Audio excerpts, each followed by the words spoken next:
Hello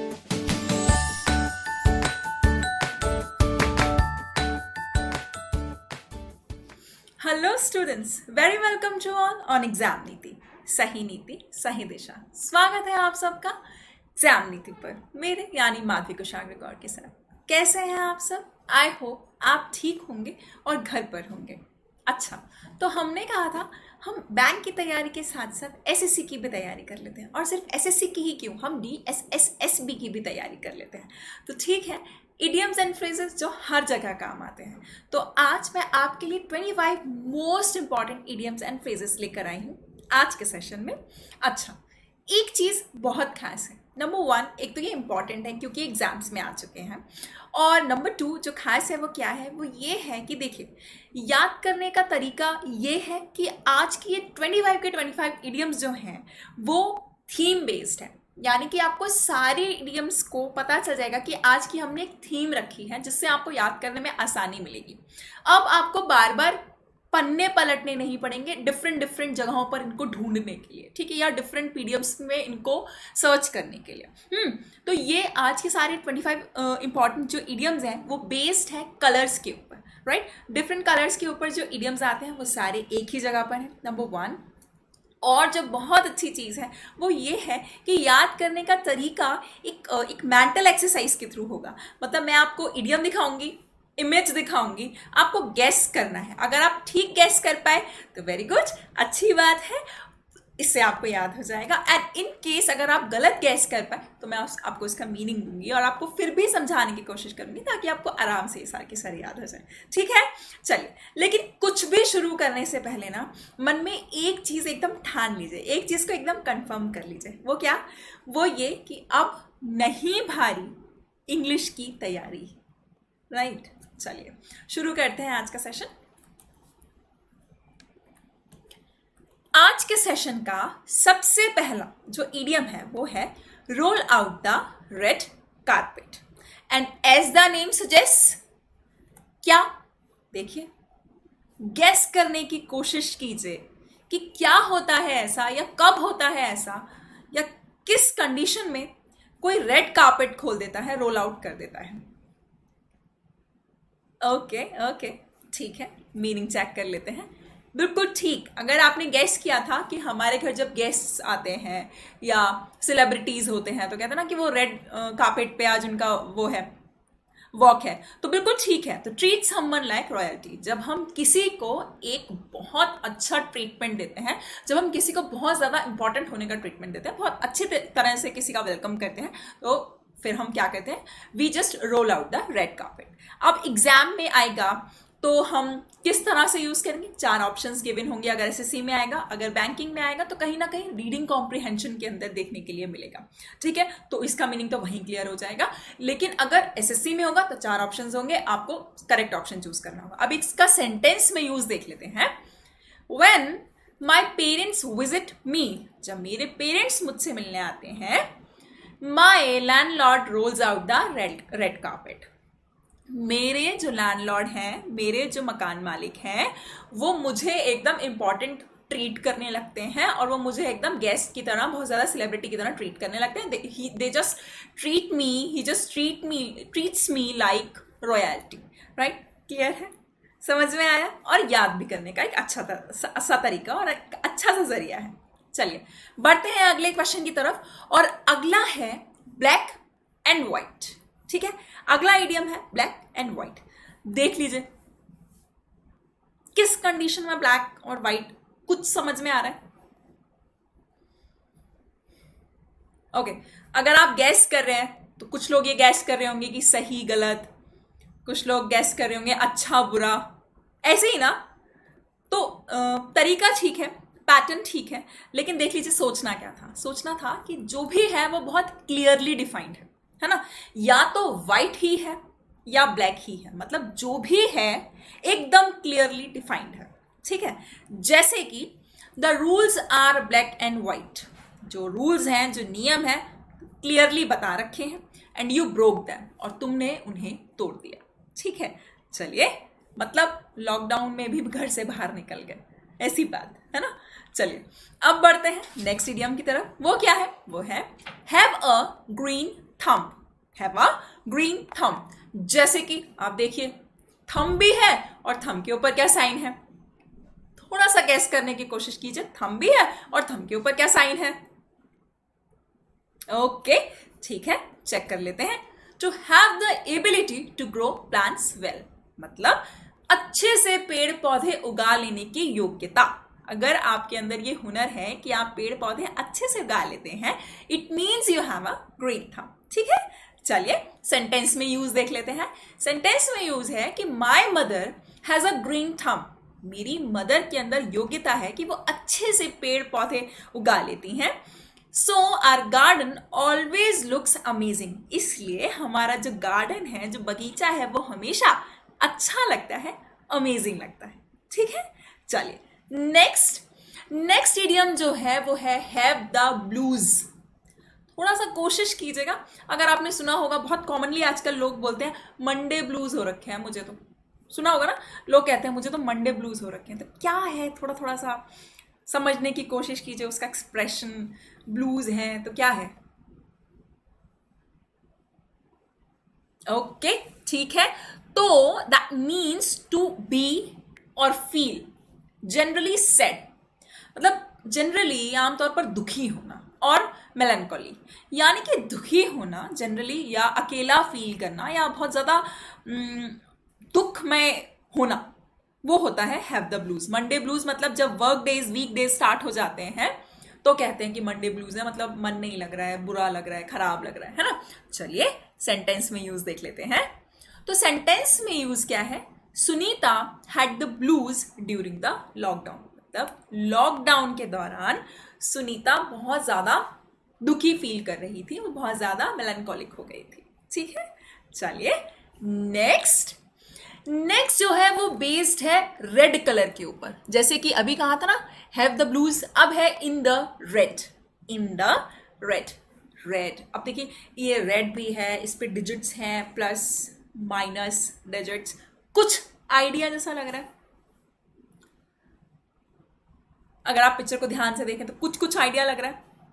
red से एक बात तो ध्यान में आ रही है कि चलो रेड कलर है, लेकिन और क्या समझ में आ रहा है आपको. जैसे ये फिगर्स हैं तो कुछ समझ में आ रहा है फिगर्स से. ओके, शेयर मार्केट जैसा कुछ ऐसा. हाँ, ठीक है. तो इन डेप्ट यानी कि कर्जे में. इन डेप्ट यानी कि कर्जे में. जैसे कि they are back in the red, यानी कि वो दोबारा से कर्जे में आ गए हैं. Because sales are way down this quarter, क्योंकि इस क्वार्टर में जो सेल्स है वो बहुत ज्यादा नीचे गई हैं, बहुत ज्यादा गिर गई. ठीक है, ओके. अगले इडियम की तरफ आ जाते हैं. वो है सिक्स्थ इडियम. देखिए याद करना शुरू हो रहे हैं, पढ़ना शुरू हो रहे हैं, तो कितनी जल्दी से हम सिक्स्थ इडियम पर आ गए. अगर आपको सेशन पसंद आ रहा है, अगर आपको लग रहा है कि मुझे याद हो पा रहा है और ये बहुत अच्छा तरीका है, यहाँ पर थीम भी है और मैं याद भी कर सकती हूँ या कर सकता हूँ, तो प्लीज इस सेशन को हर किसी तक पहुंचाइए जो पढ़ना चाहता है. ठीक है, चलिए. रेड टेप बहुत कॉमन है और आपने सुन भी रखा होगा. तो देखिए जैसे पिक्चर में दिखा रखा है, इमेज में दिखा रखा है कि एक ह्यूमन है ना, ह्यूमन. और देखिए वो किस तरह से टेप्स के अंदर बंधा हुआ है और कितना बेचारा मजबूर सा है, और वो कुछ नहीं कर पा रहा है. कुछ आइडिया भी होगा, और जिन्हें पता है वेरी वेल डन, बहुत अच्छी बात है, तैयारी बहुत अच्छी है. ठीक है, चेक कर लेते हैं इसका मीनिंग. इसका मीनिंग है bureaucratic rules that are typically overly strict. मतलब किसी भी कंपनी में, ऑर्गेनाइजेशन में, या किसी भी जगह इंस्टीट्यूट में बहुत ज़्यादा रूल्स और फॉर्मेलिटीज़ होना, दैट टू बहुत ज़्यादा स्ट्रिक्ट होना. जैसे आप बैंक्स वगैरह में जाते हैं ना, तो बोलते हैं पहले ये फॉर्म फिल करवा के लाइए तो काउंटर नंबर दिस पर जाइए, फिर ये वाला फॉर्म फिल करवा के लाइए तो काउंटर नंबर दैट पर जाइए. और जब तक ये सारे नहीं हो जाएंगे, हमें पता है कि आप ही हैं, फिर भी आपके ही सामने आपसे ही साइन, मतलब बहुत सारी फॉर्मेलिटीज जब हो रही हैं, दैट तो बहुत स्ट्रिक्टली हो रही हैं, आप कुछ भी मिस नहीं कर सकते, तो उसे हम कहते हैं रेड टेपिज्म या रेड टेप. ठीक है, जैसे कि आपने देखा भी होगा जनरल लाइफ में ऐसा कई जगह. तो वही है, our lawyer was able to cut through red tape and get us an answer from the court. यानी कि हमारा जो लॉयर था वो फॉर्मेलिटीज को कम कर पाने में जल्दी ही कामयाब हुआ, और उसने हमें कोर्ट से जल्दी आंसर भी दिलवा दिया. ठीक है, अब नेक्स्ट है आउट ऑफ द ब्लू, बहुत सुना होगा, लोग बोल देते हैं कई बार, out of the blue.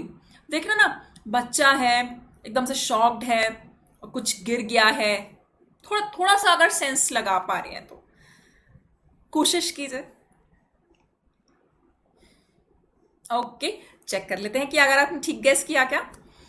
Completely unexpectedly, मतलब वो काम कर रहा था, अचानक से आया, या वो कुछ पेंट कर रहा था, या वो नहीं भी कर रहा था, वो अचानक से आया और उसके पैर से लगा और वो गिर गया एकदम अनएक्सपेक्टेडली। जैसे आपको आपके मार्केट आप जा रहे थे, आपको आपका बेस्ट फ्रेंड मिल गया, अचानक से आउट ऑफ द ब्लू मिल गया, तो वही होता है ना।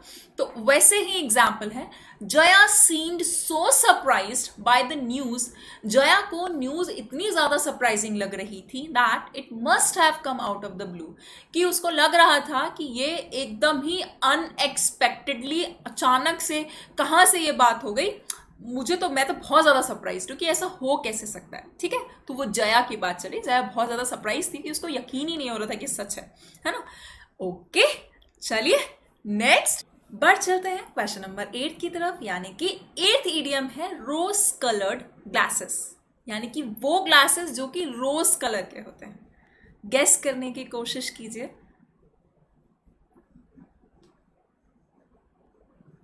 कोशिश कीजिए, जरूरी नहीं है सही हो या गलत हो, बस ट्राई कीजिए, एटलीस्ट ट्राई।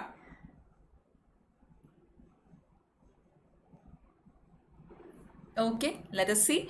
इसका मीनिंग है an unduly idealistic, optimistic, sentimental or wistful perspective on or about something, यानी कि जरूरत से ज्यादा आदर्शवादी, आशावादी और बहुत ज्यादा भावनात्मक जो सोचने का रवैया है किसी के लिए या किसी चीज की तरफ, उसे हम कहते हैं रोज कलर्ड ग्लासेस। ठीक है, जैसे कि government needs to take off its rose coloured glasses, government को जरूरत है कि वो अपने रोज कलर्ड ग्लासेस को उतार दें एंड रियलाइज, और इस चीज का रियलाइज करे that the pandemic is spreading severely, कि जो महामारी है वो बहुत ज्यादा सीवियरली फैल रही है, बहुत ज्यादा घातक तरीके से फैलती जा रही है, बढ़ रही है। आई होप आपको समझ में आ रहा है। ठीक है, चलिए नेक्स्ट। अगर कोई क्वेश्चन है ना तो कमेंट बॉक्स में कमेंट करके प्लीज पूछ लीजिएगा। ठीक है, नेक्स्ट इज टिकल्ड पिंक, यानी कि टिकल होता है ना, गुदगुदी करना, टिकल्ड पिंक, क्या मीनिंग हो सकता है इसका? गेस कीजिए। Let us see now. Very pleased with someone और समथिंग, यानी कि किसी से बहुत ज्यादा खुश होना या किसी चीज से बहुत ज्यादा खुश हो जाना, उसे हम कहते हैं टिकल्ड पिंक। जैसे कि जब आप सारे सेशन को देखते हैं, जुड़ते हैं, तो आई ऑलवेज टिकल पिंक। ठीक, मुझे बहुत अच्छा लगता है जब इस सेशन को देखते हैं, और जब आप शेयर करते हैं तो मुझे बहुत खुशी होती है, राइट? ठीक है, तो है the child was tickled pink when he got an ice cream, बच्चा बहुत ज्यादा खुश हुआ जब उसको क्या मिली? आइसक्रीम मिली। और क्या चाहिए बच्चा को, है ना। Next is pink slip. Simple सा है, पिंक स्लिप की बात हो रही है। थोड़ा सा आइडिया लगाने की कोशिश कीजिए, क्या हो सकता है pink slip?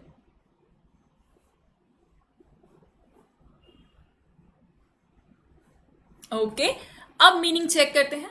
A notice of dismissal from the employment, यानी कि एम्प्लॉयमेंट यानी कि नौकरी से निकालने वाला नोटिस, जिस नोटिस के माध्यम से व्यक्ति को यह पता चलता है कि उसको निकाला जा चुका है। डिसमिसल नोटिस जो है उसे हम कहते हैं पिंक स्लिप, है ना। उस पर लिखा भी हुआ है notice of termination, employee number, ID number, effective date, है ना, इफेक्टिव डेट, सारी चीजें लिखी हैं। तो अब देख लीजिए, इसमें एग्जाम्पल में यूज करते हैं।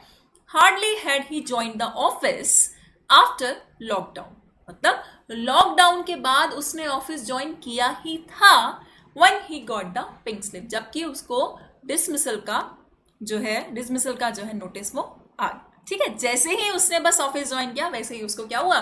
डिसमिसल का नोटिस आ गया, टर्मिनेशन का नोटिस आ गया। ठीक है, नेक्स्ट देखिए हमने कितनी जल्दी 10 इडियम्स पढ़ लिए हैं। Next is yellow bellied. थोड़ा आइडिया लगाइए। देखिए जैसे ह्यूमन है, ये पर्सन है, और इसकी बेली जो है, इसका जो पॉन्च है वो येलो है। कुछ आइडिया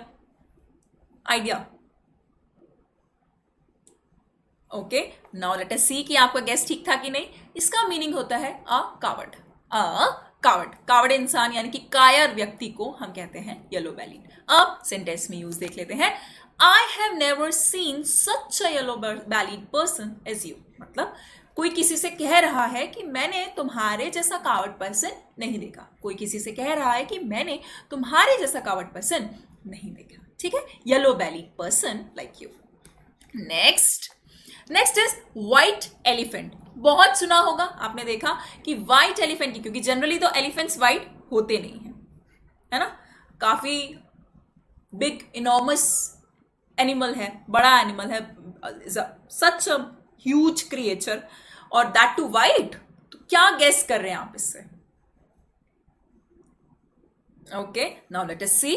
तो ठीक है, इसका मीनिंग है an expensive thing that is costly to maintain. यानी कि एक तो चीज भी जो है वो महंगी है, प्लस उसको जो मेंटेनेंस कॉस्ट है ना, उसकी जो मेंटेनेंस कॉस्ट है वो भी बहुत ज़्यादा महंगी है। मतलब उसका रख रखाव भी बहुत महंगा है, तो उसे हम कहते हैं व्हाइट एलिफेंट। जैसे कि भाई एग्जाम्पल जो है ना वो मैं तो दे ही रही हूँ, लेकिन साथ में मेरे साथ में आप भी छोटे छोटे से एग्जाम्पल लिखकर कमेंट बॉक्स में ज़रूर बताइए। मैं तो दे ही रही हूँ, है ना।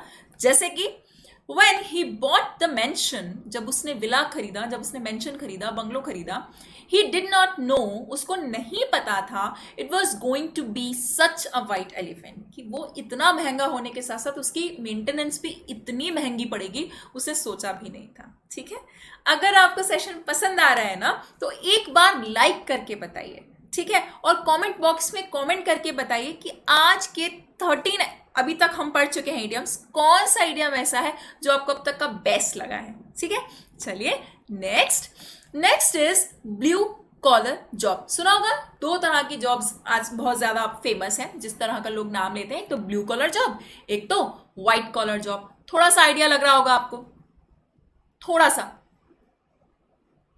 ओके, ठीक है, तो a job that involves manual labour, ऐसी जॉब जिसमें कि शारीरिक परिश्रम इन्वॉल्व होता है, मैनुअल लेबर इन्वॉल्व होती है, लगती है, उसको हम कहते हैं ब्लू कॉलर जॉब, है ना। जैसे जो लोग ऑफिस जाते हैं वो तो ये नहीं करते ना, तो जिनका शारीरिक परिश्रम वाला काम है वो ब्लू कॉलर जॉब कहते हैं। जैसे कि he was very happy to get a blue collar job. Sentence में हमने नोटिस किया तो हमने देखा कि वो बहुत खुश था ब्लू कॉलर जॉब पाकर। मतलब जैसे ये जो भी हाथ के काम वाली जॉब्स हैं वो क्या है, ब्लू कॉलर वाली जॉब है। ठीक है, चलिए next is white collar job. भाई पता है ना, जैसे ब्लू कॉलर की बात हुई, अब व्हाइट कॉलर की होगी। अब तो पक्का ही आइडिया लगा पाएंगे, इमेज देख के तो 100% लगा पाएंगे। लगा पाए हैं? ओके, ठीक है। Meaning is a position whose work responsibilities do not include manual labour. ऐसी पोजीशन जिसकी वर्क रिस्पॉन्सिबिलिटी में मैनुअल लेबर नहीं आता। मतलब ये ब्लू कॉलर जॉब का उल्टी पोजीशन है। इस पोजीशन में आपको शारीरिक परिश्रम नहीं करना है, बल्कि मानसिक परिश्रम करना है। देख रहे हैं ना आप, ऑफिस में जैसे लोग काम करते हैं, है ना, तो वो ब्लू कॉलर जॉब नहीं है बल्कि व्हाइट कॉलर जॉब है। ठीक है, एग्जाम्पल देख लेते हैं। White collar workers now work longer hours. आपने देखा होगा ना कि आजकल जब से ये लॉकडाउन के बाद वर्क फ्रॉम होम का सिलसिला शुरू हुआ है, तब से जो व्हाइट कॉलर वर्कर्स हैं, जो ऑफिस वर्कर्स हैं, वो पहले से भी ज्यादा घंटों तक काम कर रही हैं, है ना। तो इसे हम क्या कहते हैं, इसको हम कहते हैं व्हाइट कॉलर वर्कर्स और white collar job.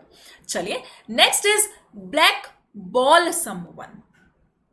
Black ball someone, check कर लीजिए, कुछ आइडिया लगाने की कोशिश कीजिए क्या कर रहे हैं ये दो लोग और वो व्यक्ति। ओके, कुछ लोग सोच रहे हैं कि गॉसिप नहीं, इसका मतलब होता है टू एक्सक्लूड और ऑस्ट्रासाइज समवन, यानी कि किसी को पूरी तरह से खारिज कर देना, उसे एक्सक्लूड कर देना, बाहर निकाल देना, अलग कर देना, या ऑस्ट्रासाइज कर देना, उसका बहिष्कार कर देना, उसको हम कहते हैं black ball.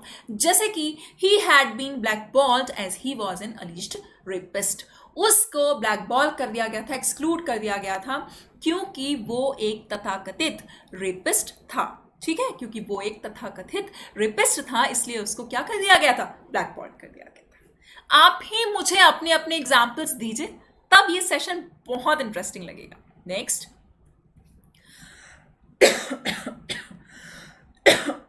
Sorry, okay, put something down in a black and white.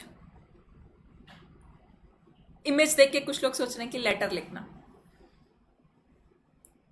देखिए, इससे पहले जो पढ़ा था, don't get confused in black and white and putting something down in black and white. इन दोनों में कंफ्यूज मत होइएगा। ब्लैक एंड व्हाइट मतलब कोई चीज का बहुत ज्यादा क्लियरली डिफाइंड होना, लेकिन when you put down something in a black and white तो थोड़ा सा लेटर लिखना नहीं है, इसका मीनिंग डिफरेंस है ना। देखिए, इसका मीनिंग होता है to have something written down on a paper for confirmation और एविडेंस, यानी कि प्रूफ के तौर पर, एविडेंस के तौर पर किसी चीज को लिख लेना, है ना, उसको हम कहते हैं putting down something in a black and white.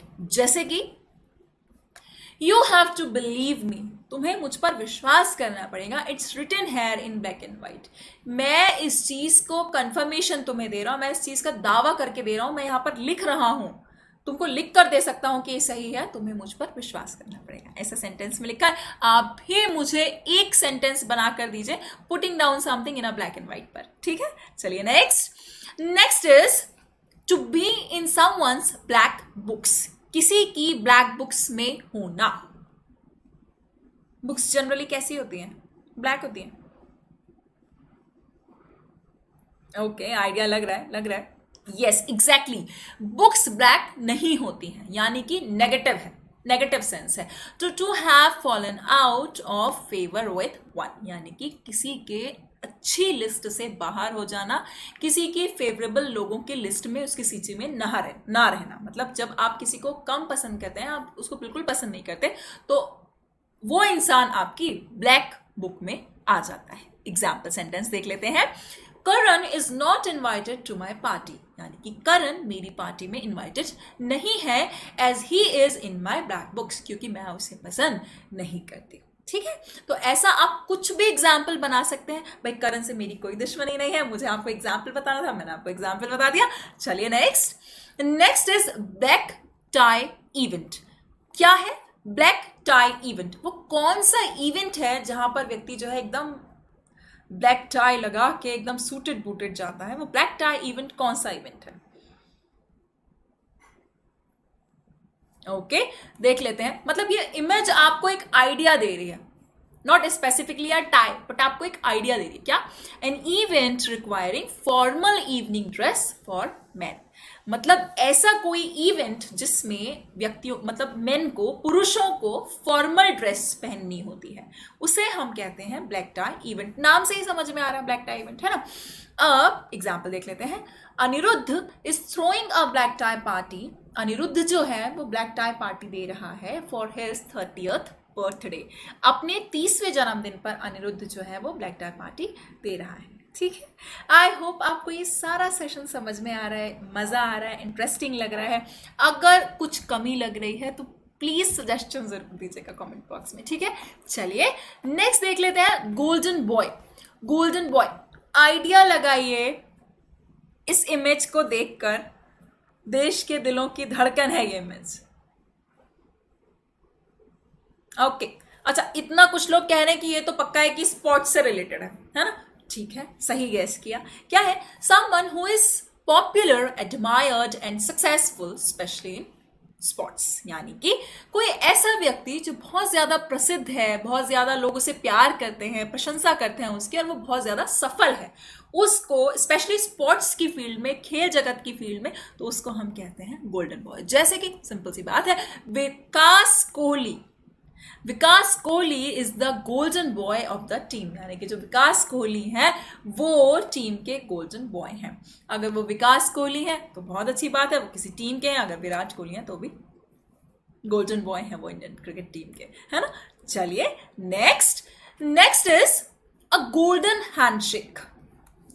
Guess कीजिए, थोड़ा सा बैकग्राउंड देखकर आइडिया लगाने की कोशिश कीजिए। What can be the meaning of golden handshake? थोड़ा सा आइडिया लगाने की कोशिश कीजिए।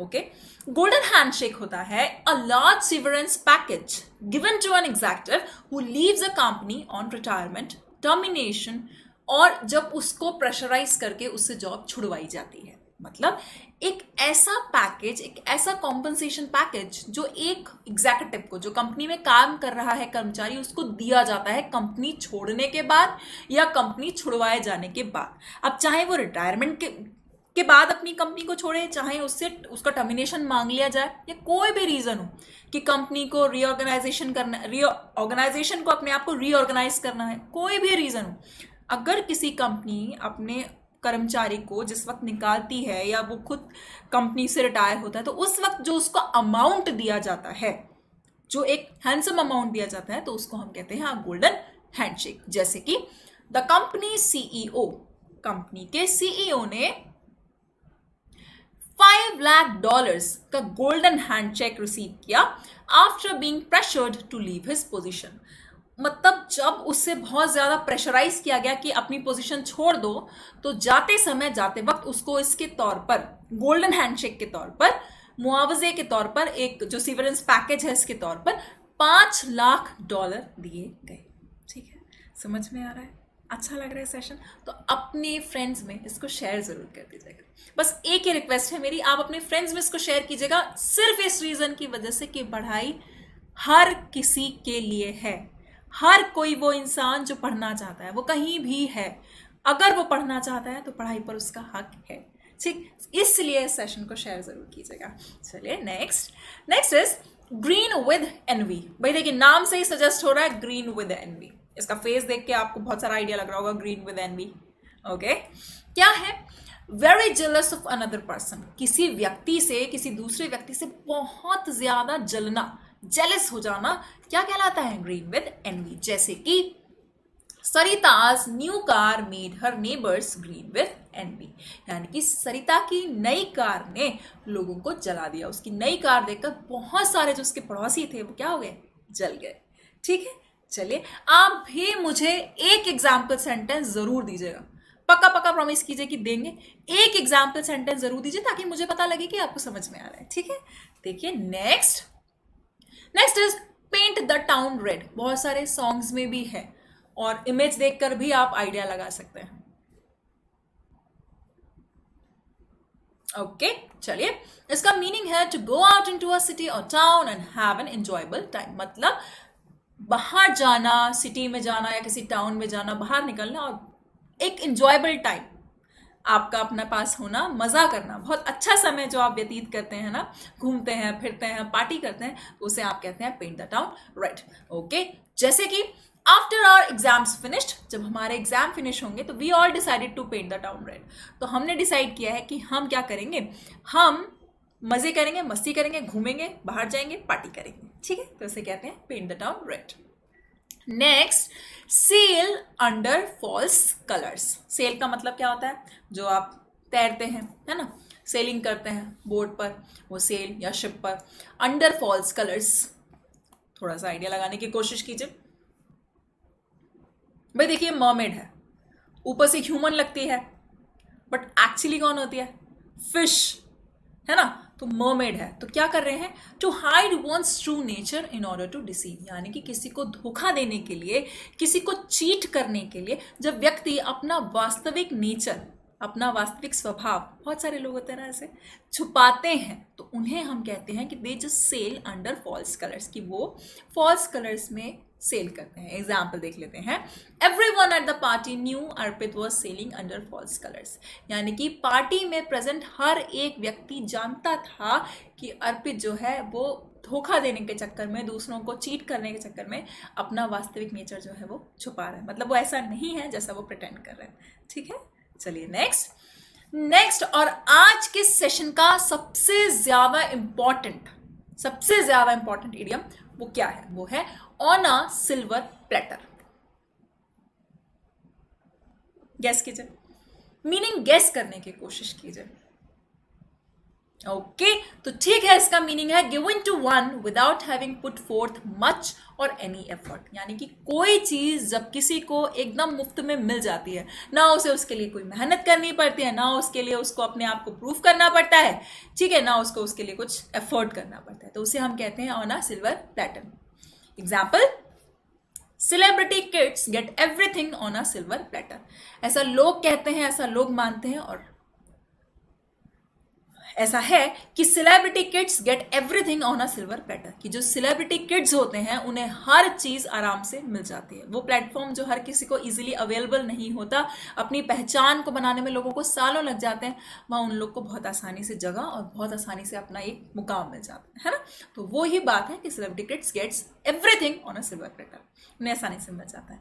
तो अगर आज के 25 ईडियम्स में से आपको आउट ऑफ 25 मार्क्स आए हैं, आपने सारे गेसेस ठीक किए हैं, आपको सेशन बहुत इंटरेस्टिंग लगा है, तो प्लीज सेशन को लाइक कर दीजिए, ठीक है। शेयर उन लोगों के लिए कर दीजिए जिन तक ये सेशन नहीं पहुंचा और वो एक्चुअली पढ़ना चाहते हैं, ठीक है। सब्सक्राइब कर लीजिए अगर आज आप हमसे पहली बार जुड़े हैं तो, ठीक है। सब्सक्राइब कर लीजिए ताकि नेक्स्ट वीडियो की नोटिफिकेशन भी जैसे ही आए आपको मिले सबसे पहले। और हम टेलीग्राम पर भी हैं, हम इंस्टाग्राम पर भी हैं, हम फेसबुक पर भी हमारा पेज है, आप हमें हर जगह जुड़ सकते हैं हमसे। ऐसे ही बहुत सारे इंटरेस्टिंग क्वेश्चंस के साथ, इडियम्स के साथ, बहुत सारी चीज़ों के साथ हम फिर मिलेंगे आपसे नेक्स्ट सेशन में। तब तक के लिए थैंक यू एंड कार्पे डियम।